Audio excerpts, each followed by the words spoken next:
looking around and doing that nervous smile where none of us wants to be the first to admit we're spooked, so we just kinda chuckle and say, "Weird, haha, what the fuck?" My girlfriend gives in and says she's nervous about it because she's never heard that sound and she's lived here since she was 2 years old. We decide to go up and tell her mom and dad about it and see if they know what's up. Signal gains another bar and is now 1 bar away from full. The sound is now a bit louder as well, but now something else accompanies it. Best way I can describe it is that genderless, wordless rabble you hear like a fairground or somewhere crowded. Like how you can hear human voices but can't make out any specific words. That's what we hear on top of the hum. The trees are still moving like they were, only closer now. Almost to the treeline, in fact. We just stand there frozen waiting. Scared or not, I imagine we were all curious to see what was gonna come out of the trees. The hum and the voices grow to a volume roughly that of a diesel engine idling. Then all at once it stops and the trees go still again before their swaying reaches the edge of the clearing. Almost feel disappointed that nothing emerged, despite how freaked out I was. Girlfriend is teary-eyed, as is one of her friends. Her other friend seems just bewildered like me. My friend drops his phone and hisses in pain soon after the sound stops, before any of us has even had a chance to say, "What the fuck was that? Fucking shit, that hurt." I ask him what happened and he tells me his phone was getting warmer while the sound was getting closer. He kept holding on to it as he was transfixed at what was happening. He said right at the end of the sound, the phone got one last burst of heat and felt like he was holding a boiling pot of water. None of the rest of us had bothered to even bring our phones down from the house since there is never any signal out here anyway.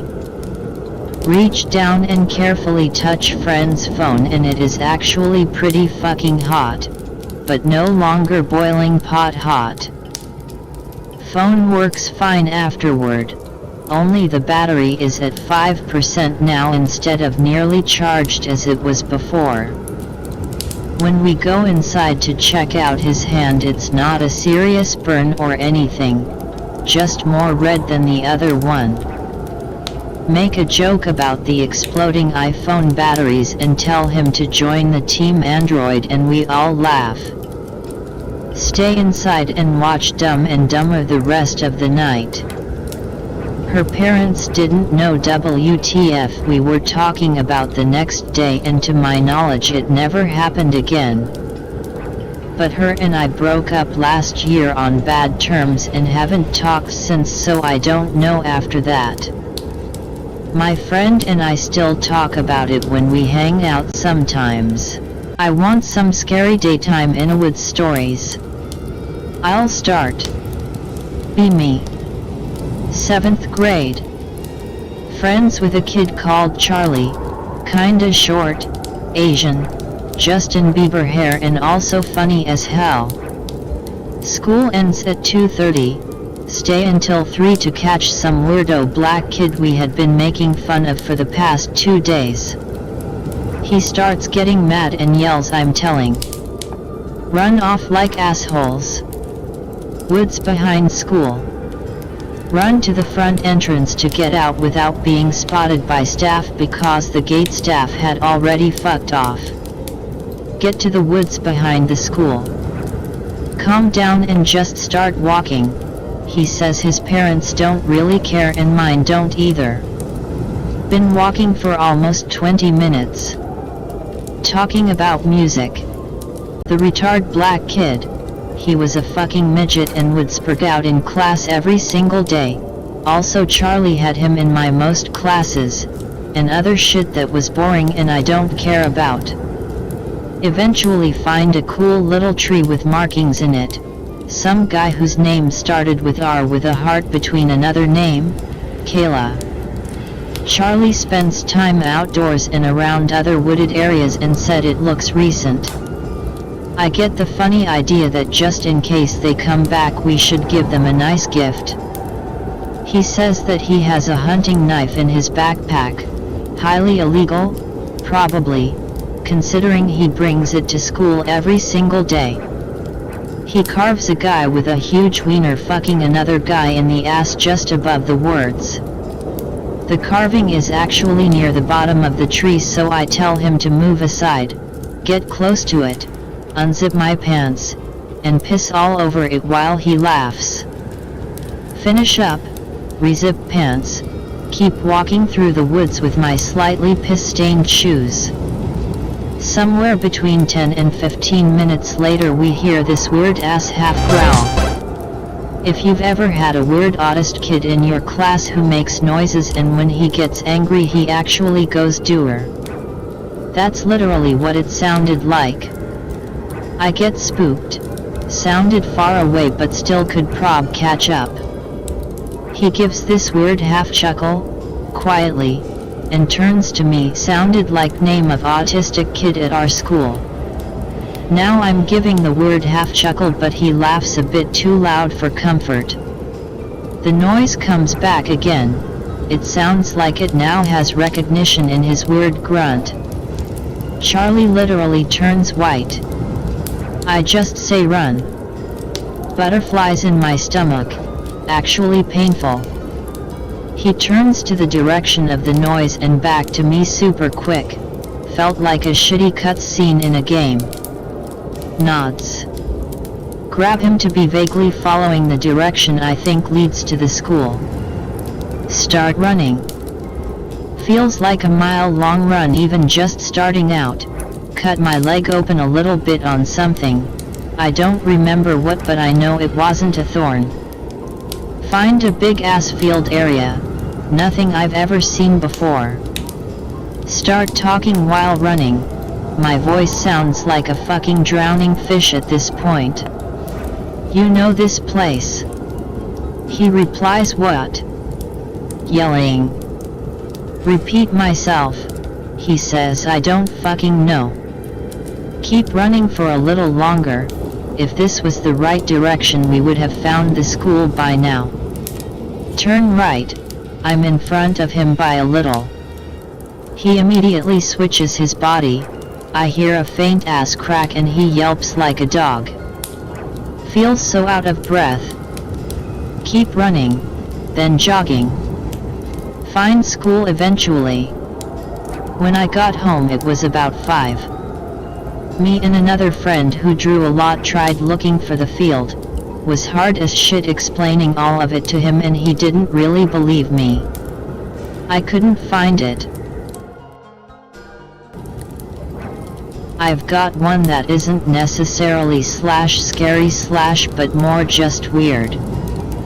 Down in Tennessee on family land. Belongs to great-grandmother.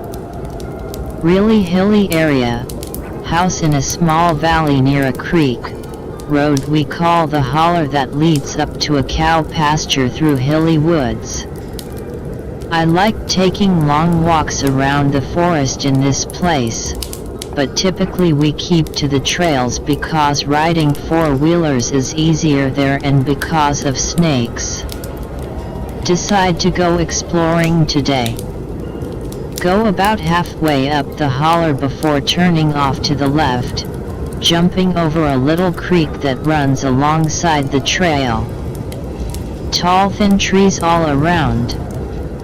Deafening sound of bullfrogs and cicadas. Decent breeze through the hills also means the leaves are rustling.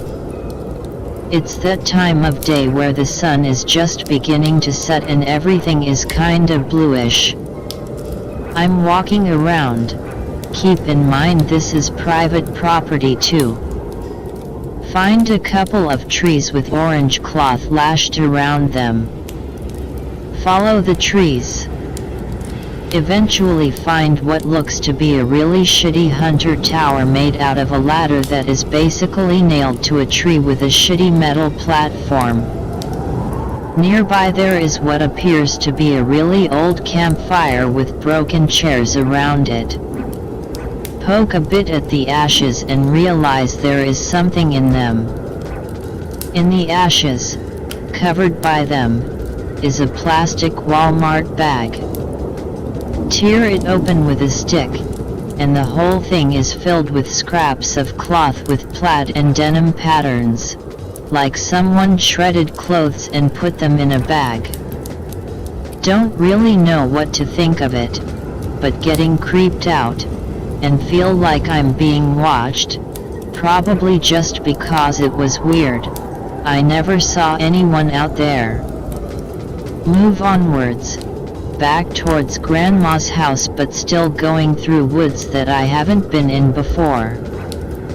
Find an old ass wagon that was basically lodged into a pile of dirt.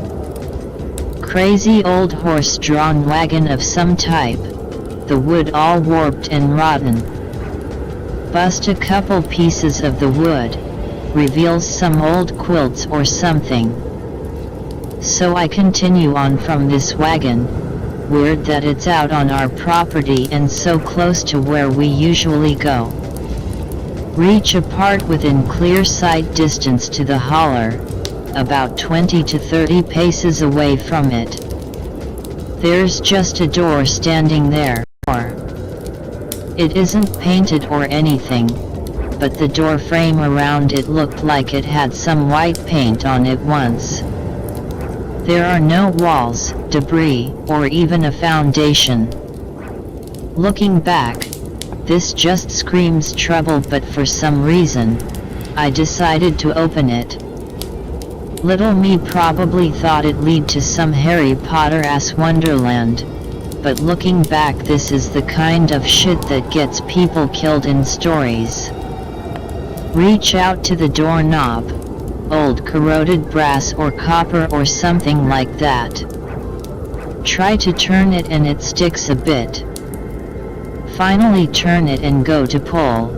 The whole door just crumbles and falls down in pieces, except for this long jagged piece around the doorknob, about the length of 2 feet. I remember this shape perfectly still. It has a bit about the doorknob, but then a lot below it, all straight on one side, but the other side was going from one side of the board cutting across to a corner, like a knife blade. I just sort of stand there looking at the pile of wood for a bit, with this doorknob in my hand. Feel intensely creeped out, and start looking around wildly trying to see if someone is watching me in the woods. Realize how dark it is getting and that I need to head back. On my way back, I reach this pond that is near the entry of the holler, where a shitton of bullfrogs live. But I realize it is completely silent. No frogs, no cicadas, no leaves, even though I can see a couple of the fat frogs and feel the breeze on my face. My hair was even blowing in it. But I'm the only thing making noise for some reason. That kind of